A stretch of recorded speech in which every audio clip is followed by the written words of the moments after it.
Tere õhtust! Valitsus jõudis kokkuleppeni energeetika pikas plaanis aastani 2040. Toetust saavad nii tuulepargid kui ka salvestuslahendused. Millistest allikatest tuleb siis edaspidi Eesti elekter? Kui kalliks läheb see kõik tarbijale maksma ja milliseks kujuneb elektri hind? Esimene stuudio alustab.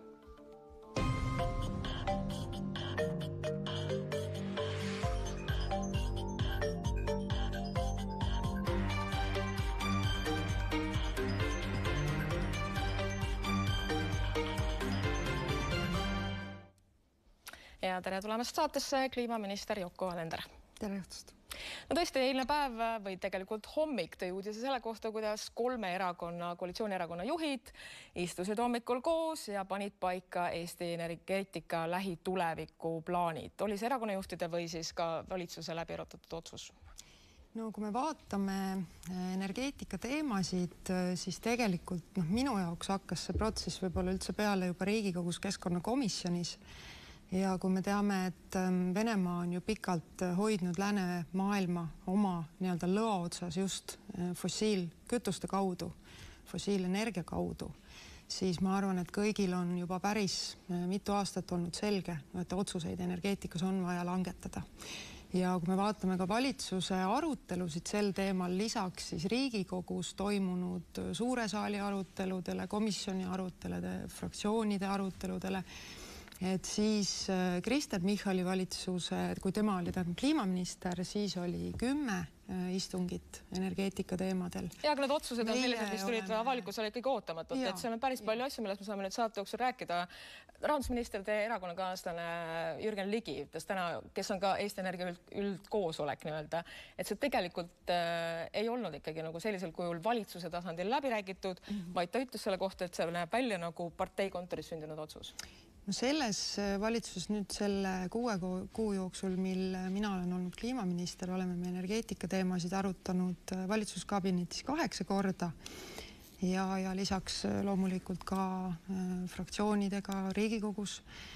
Siis samuti, kui vaadata erakondade valimisplatvorme, siis tegelikult kõik need koalitsioonierakonnad on lubanud mitmeid elemente sellest paketist.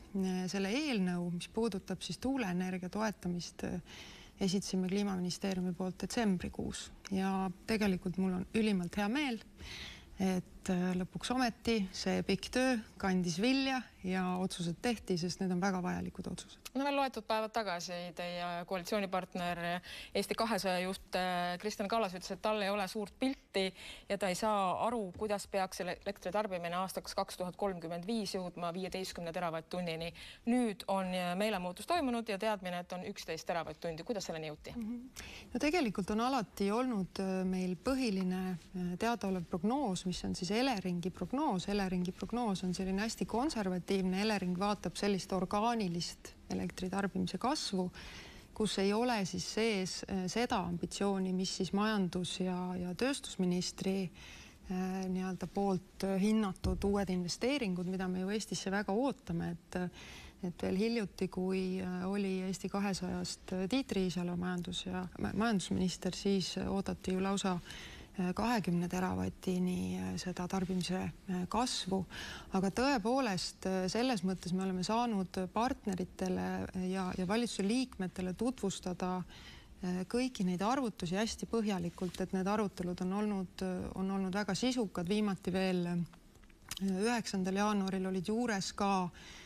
pankade esindaja, arendajate esindaja, 3 tundi kestis arutelu just siis nende teemade ümber, et selles mõttes ma arvan, et energeetika on detailides vahel pisut keeruline, need on pikaajalise mõjuga. Aga te saate ju aru, et see näeb välja nii, et ühel päeval räägitakse 15 teravatt-tunnist ja siis minnakse 11 teravatt-tunni peale. See vahe on meeletu Eesti majanduse kontekstis. Kuidas sellised otsused sünnivad, on küsimus? Ma lihtsalt täpsustan, mida see 11 ja 15 tähendab. Et kui tarbimine kasvab üle selle 11,5, ehk siis meil õnnestub madalama puhta energia nii-öelda madalama hinnaga puhta energia olemasolu puhul siia meelitada uut tööstust, meil tarbimine kasvab. See tähendab seda, et ühiku hinda me saame veel enam alla tuua. ehk siis nende toetuste mõttekus ühiskonna jaoks suureneb veelgi, aga ka selle Eleringi prognoosi puhul kõik meie arvutused lähtuvad sellest, et toetus, mida antakse, oleks alati väiksem kui see kasu, mida ühiskond saab siis sellest madalamast elektrihinnast. No energiamajanduse arengukava, mis võiks ka kokku võtta selle, et mis Eesti energeetikas järgnevatel aastatel toimub, on saanud väga teravat kriitikat väljaspoolt, muuhulgas näiteks Teaduste Akadeemia eksperdid ütlevad, et Eesti konkurentsivõime langeb selliste plaanidega. Võtate seda arvesse või ei võta? No Eesti konkurentsivõime võib tõepoolest langeda juhul, kui meil ei ole tagatud see energiatrilemma, mille peal kogu energiapoliitika tegelikult põhineb.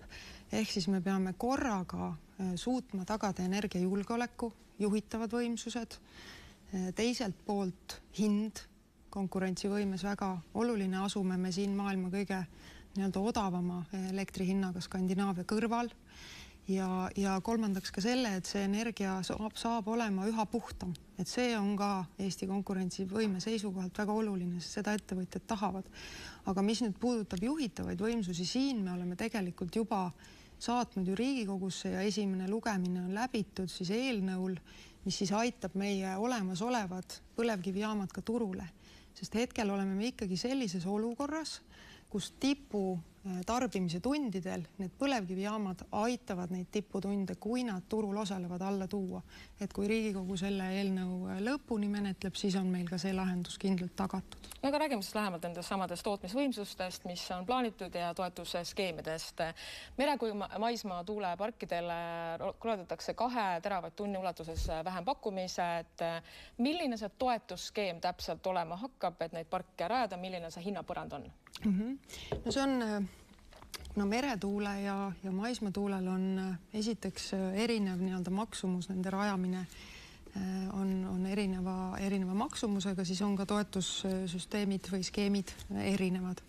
Et maismaa puhul on see siis ette nähtud 20 eurot megavatti kohta ja maksimumina ja see sõltub siis sellest, et kui nüüd ettevõtjad pakuvad teatud hinna, ja siis sellest hinnast siis vastavalt siis turuhinnale, et kui on see hind siis maksimaalselt 20 eurot megavati kohta, saab see ettevõtja siis toetust ja seda siis 12 aastaks. Nüüd, mis meretuult puudutab, meretuulel on selline 2-suunaline toetusmeede ja seda on ka mõeldud siis 20 aastaks, et selleks oleme tellinud ka sellise finantseerimisvajaku analüüsi põhjalikult. See oligi üks küsimus, mida valitsuskabinet tegelikult hästi pikalt ja mitu korda arutas, et milline siis ikkagi on just see optimaalne toetuse suurus, et meretuul tuleks meil turule, aga et see kasu jällegi ühiskonnale oleks suurem, kui siis on see toetuse maht. Kui palju see tarbija vaatest aasta lõikes tähendab ja kogu nende aastate peale toetuse maksmist? No maismaatuul tuleb natukene varem turule, et eeldame, et kuskil 29. aastast alates ja seal see maksimaalne summa võib siis olla circa 19 miljonit. Et see jaotub siis niimoodi, et meil see taastuvenergia tasu siis tõuseb mingil määral, aga hind selle võrra siis, või õigemini sellest isegi rohkem, tuleb alla. Nüüd meretuule puhul me eeldame, et need pargid saavad valmis siis 33. aasta lõpul ja sealt siis edasi hakkab siis toetuse väljamaksmine ja maksimaalne summa jällegi see sõltub, millised hinnad on. Et kui nüüd hinnad on madalad, siis saab ettevõtja maksimaalselt 65 eurot toetust megavati kohta.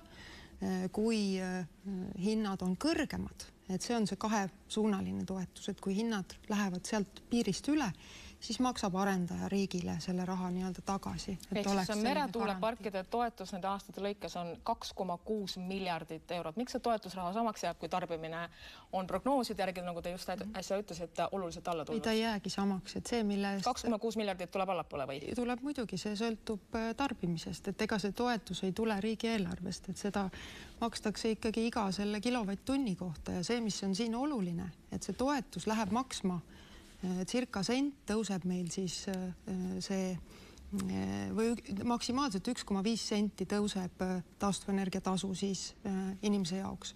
Aga elektri hind just selle tuule turule tulemise tõttu langeb 2,4 senti. Kas te räägite elektri hinnast, mis on sisse arvutatud, et kas elektri hinda on arvutatud sisse ka võrgu rajamine, salvestusseadmed? Ma praegu rääkisin sellest, mitu senti taastuvenergia tasu tõuseb ja mitu senti tuleb elektri hinda alla. Et kui nüüd sinna lisandub siis kõik see muu tasu veel otsa, elektrivõrgu rajamine, salvestusseadmed? Tõesti, räägime elektri lõpphinnast, et siis on võib-olla kergem seda arutelu ka... Aga miks te ei räägi kogu elektri hinnast? Ja, ma just pakungi, et räägime elektri lõpphinnast, see ongi kogu elektri hind. Lõpphind on see, mis tarbija näeb enda arve peal, aga tegelik maksumaksja kulu on suurem? Ei. Kes maksab kinni võrgu rajamise? Ei, need on ikka elektri hinna sees. Need on selle elektri lõpphinna sees ka võrgukulud, et mis meil praegu on 17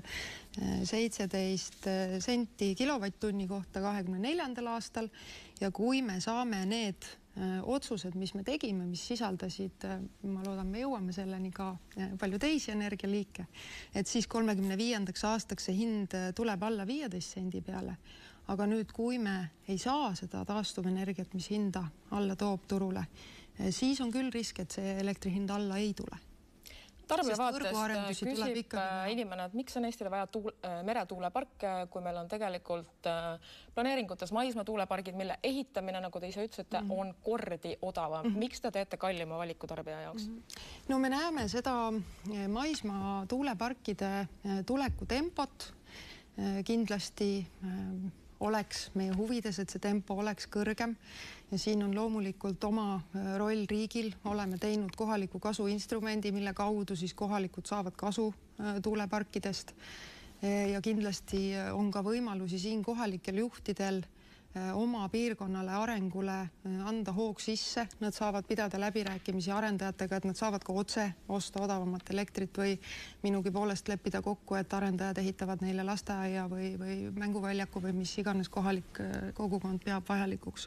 Te lükkate palli kohalike omavalitsuste peale, aga riigi ütlesin täpselt, et riik on need lahendused kõik välja töötanud seadusruumis, et see kohaliku kasu instrument ja see on mingil määral aidanud, aga muidugi siin see maismaaparkide ümber toimub, et võib-olla tulebki nagu jagada nii-öelda kahte gruppi, et on inimesed, kes päriselt oma elukeskkonna pärast muretsevad.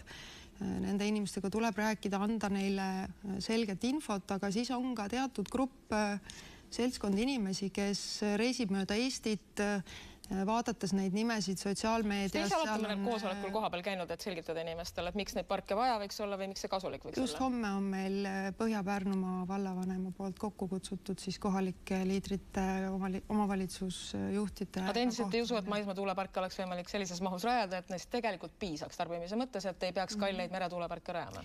No natuke on ikkagi ka selles erinevus, et meretuul on lihtsalt nii palju võimsam ja merel tuul puhub lihtsalt tihemini ja kõvemini, et see on ka loogiline. Kas meil seda ohtu ei ole, et me ehitame need pargid valmis, meie naaberriigid ehitavad samamoodi, arendavad võimekust, ühel hetkel on tootmist nii palju, et seda jääb üle ja maksumaksja maksab ikkagi toetusi edasi, kuigi selle elektri hind, mida ekspordiks läheb, on olematu. No maksumaksja ei maksa. Kes siis maksab selle eest? Tarbija maksab iga oma tarbitud elektri eest, et see ei puuduta riigieelarvet. Kus see raha tuleb siis, kui mitte riigieelarvest? Taastuvenergia tasust. Et see, mis sul elektri arve peal on. Ehk siis tarbija maksab iga kilovatt-tunni pealt. Miks me ehitame elektrisüsteemi vaid toetustele üles? Et kas me ei ava sellist Pandora laekast, et järgnevatel aastatel ei taha mitte keegi turu vastu midagi investeerida? No turu vastu tuleb teatud võimsusi kindlasti ka, aga kui me vaatame oma regiooni, siis tegelikult isegi laiemalt kogu Euroopas elektri tootmisvõimsusi on puudu. Ja kui me siin anname nii-öelda selle võimaluse käest ja jääme siin arutlema ja mõtisklema veel 10 aastaks, on siin räägitud energeetikas kaotatud 10. siis kindlasti Eesti kaotab oma konkurentsivõimes. Miks see Soomes võimalik on rajada tuuleparke näiteks ilma riigi toetuseta? Soomes rajatakse erinevate toetustega ka erinevaid parke, aga Soomes tuleb kõigepealt vaadatagi Soome energiamiksi ja miks on Skandinaavias maailma kõige odavamad hinnad. Nemad alustasid väga varakult taastuvenergiale üleminekuga, neil on olemas tuumajaamad, mille rajamise kulud, nii-öelda see CAPEX ehk siis see kapitalikulu on juba tagasi teeninud ennast, et selles mõttes tuleb au anda, on tehtud õigeid otsuseid ja sellepärast ka meie Mixis täpselt samamoodi energeetikas kehtibki, et portfell ei saa olla rajatud ühele energiatootmise viisile. Sellepärast me lähme edasi ka tuumaenergiaga, mis on, kui me vaatame, põlevkivi ilmselgelt on niivõrd kallis, et inimesed ei taha nii kallist elektrit osta. Aga põlevkivi tegelikult jaamad on ju ka ehitatud, et nad töötaksid pidevalt, et mitte selleks, et neid nii-öelda ruttu sisse lülitada, välja lülitada. Tuumaenergia on just selleks baaskoormuseks üks väga hea lahendus tulevikus. Elektrisüsteemi stabiilsuse jaoks, kui siiani on valitsus ka rääkinud, et aastal 2030 võiks kogu elektri tootmine Eestis olla nii-öelda taastuvatest allikatest, siis tegelikult elektri stabiilsuse jaoks on vaja ka juhitavaid võimsusi. Millised need oleksid ja mis plaan nende rajamisega on? No sellest võib-olla on ka hea ära täpsustada, et mida tähendab see Riigikogu poolt vastu võetud eesmärk taastuvelekter 100. See ei tähenda seda, et ei ole muid elektritootmise viise. Absoluutselt nii me ei saaks oma energiasüsteemi üles ehitada.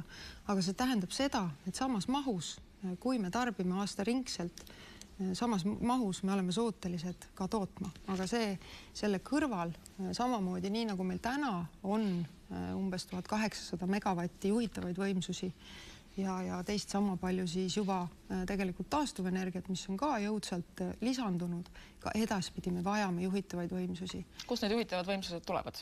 Järgmised 10 aastat me kindlasti vajame oma põlevkivijaamu. Ühelt poolt reservi jaoks, teiselt poolt siis ikkagi veel tiputundidel selleks, et tuua neid tipuhindasid alla.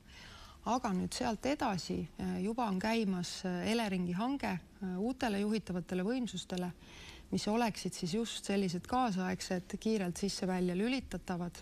On tõenäoline, et need on gaasijaamad. Gaasijaamade puhul, mis on ka oluline vaadata siin tuleviku perspektiivi, et gaasitarnetes gaasi me ostame täna põhiliselt Ameerikast ja Norrast.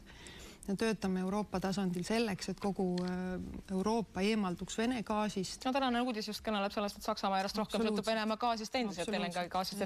Miks see gaas nagu on? Et kui me räägime sellest rohe-eesmärkidest, siis gaas on üks fossiilne kütus. 2040 aastal peaks selle tarbimine just lõppema ja me läheme üle gaasielektrijaamadele. Gaasijaamade eelis on see, et gaasijaamad, kaasaegsed gaasijaamad saavad kasutada ka biogaasi, mis on kodumaine, mis annab võimaluse meie ühelt poolt põllumajanduse heidet alla tuua, mis annab võimaluse luua selline täiesti ringne süsteem. See gaasivajadus on ikka päris suur, et see biogaasi hulk, mis Eestis oleks, on meelet, et me ei suuda isegi Tallinna ühistransporti gaasiga varustada. Ja, no tegelikult me ei ole oma potentsiaali kaugeltki veel saavutanud. Et tegelikult siin on ikkagi küsimus sellest, kas sellel biogaasil on ka turg. Et kui sellel biogaasil on olemas turg nende jaamade näol, siis kindlasti tekib ka seda tootmisvõimekust juurde ja ma arvan, et see kodumaisus, see, et me saame tekitada ringse mudeli, oma biojäätmed ära kasutada, oma põllumajandusest tulevad selle läga ära kasutades, see kindlasti on ülimalt positiivne. Aga sealt edasi siis see on siis 500 megavatti, mis siis nüüd selle Eleringi hankega 29. aastast lisandub. Ja lisaks siis on Eesti Energia kaalumas siis Narvasse umbes 100 megavatise jaama rajamist, mis oleks mõistlik, sest nad on tutvustanud meile ka valitsuses oma plaani, kus siis annaks lahendada ka Narva soojusvarustuse küsimuse nii-öelda sellise ringse lahendusena. Kogu selle toetusskeemi pealt, mis elekter tarbija jaoks maksma hakkab, kui me räägime siin nii-öelda lähiaastatest? Lähiaastatest. Lähiaastat me võime tuua võrdluse, mis... Teil on ju prognoos tehtud, te olete vaadanud 10 aasta perspektiivis, ma saan aru, et täpselt, mis see elekter maksab, kuigi ka ülehomset elektrihinda päris keeruline prognoosida. Teil on mingid täpsed arvutused? 35. aastaks arvame, et lõpphind on circa 15 senti. Aga kui me vaatame, mis oli nüüd 23. ja 24. aasta arengud, et meil on täpselt juba see need andmed on olemas, neid on hea analüüsida, et 24. aastal oli Estlink 2 rikkis 7 kuud, üle poole aasta. ja vaatamata sellele 2024. aastal tuli elektri hind tegelikult mõningasel määral alla 2023. võrreldes. Et miks see nii on? Loomulikult on põhjuseid mitu, aga oluline roll on siin sellele, et meil on tulnud tõepoolest 2023. aastaga võrreldes 2024. aastal nii palju taastuvelektrit juurde, et Sopi-Tootsi tuulepark, mis aasta lõpus käivitus, annab elektrit täna juba igale 4. kodule, et see on juba täitsa märkimisväärne võimsus. Ma küsin mitmendat korda selle saate jooksul vist, aga ikkagi, kuidas see toetustega pealemaksmine elektri kogu hinna tarbijale soodsamaks teeb? Täpselt nii teebki, et kui ta praegu on me kõik maksame selle kinni, need toetused... Kuulake lõpuni. Kui ta praegu on 17 eurot, siis aastal 35 on ta 15 eurot. Kuidas te teate, et 35 täpselt nii palju maksab, kui me ei tea ülehomset elektri hindagi? Selleks on meil eksperdid teinud põhjalikke arvutusi, võin teile kõik tabelid jätta, et näete siin, ega siis need energeetikud ei istu niisama, et nad teevad väga head tööd. Salvestussüsteem saab ka toetuse peale, millest siiani pole räägitud. Eksperdid ütlevad, et seesama salvestussüsteem, mis on Paldiski poole mõeldud, suudab talletada vaid loetud tundide jagu energiat, mitte päevade kaudu, kui tuult näiteks ei ole. Mis selle mõte siis on? Salvestuse mõte ei olegi olla juhitav võimsus, et neid kahte ei tasu segamini ajada. Küll aga salvestuse ja tarbimise juhtimisega me suudame tegelikult elektri hinda circa 10% alla tuua. Tarbimise juhtimise turu me saame käima, ma arvan, aastaks 2027, et seal on vaja teha päris mitu sellist seadusandlikku muudatust ja turuosalistega kokku leppida, kuidas siis see vastutus täpselt jaguneb ja mis võimalused seal on ka eraettevõtjate jaoks, et kindlasti ma arvan, see pakett on ka väga oodatud meil ettevõtjate poolt, kes on... Miks see ühele ettevõttele Paldiskis luuakse see süsteem, et meil tegelikult on siin Eestis ju Tallinna külje all tegutseb üks teine ettevõte, et miks ei olegi, aga seda plaani ei olegi, et see, mida valitsus on arutanud, on see, et taastuvenergia turule tulles on väga kasulik, kui me saame seda odavatel tundidel, kus on sisuliselt nullhinnad, kus me saame seda energiat salvestada. Selleks on juba Riigikogus siis menetluses eelnõu, mis sellist akusalvestust, mis annab väiksemad võimsused, lühemad ajad, aga sa ikkagi saad katta näiteks need, ütleme, kui sa saad päikseenergiast mis see toetusskeem neile mõeldud on? Nendel ei olegi, nemad tulevad praegu turu vastu, aga mis see eelnõu siis teeb, et varasemalt oli lihtsalt neil selline nii-öelda topelt maksustamine, kuna nemad nii-öelda ostavad ja müüvad, aga nüüd see siis eemaldatakse ja me näeme, et akud tulevad päris ilusti turule.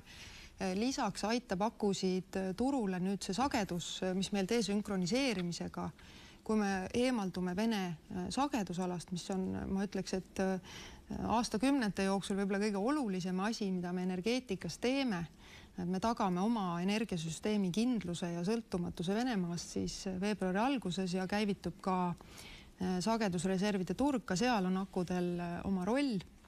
Aga mis nüüd puudutab erinevaid suuremahulisi salvesteid, siis seal loomulikult tuleb vaadata erinevaid projekte, erinevatel projektidel on ka erinevaid nii-öelda lisa plusse ühiskonna jaoks.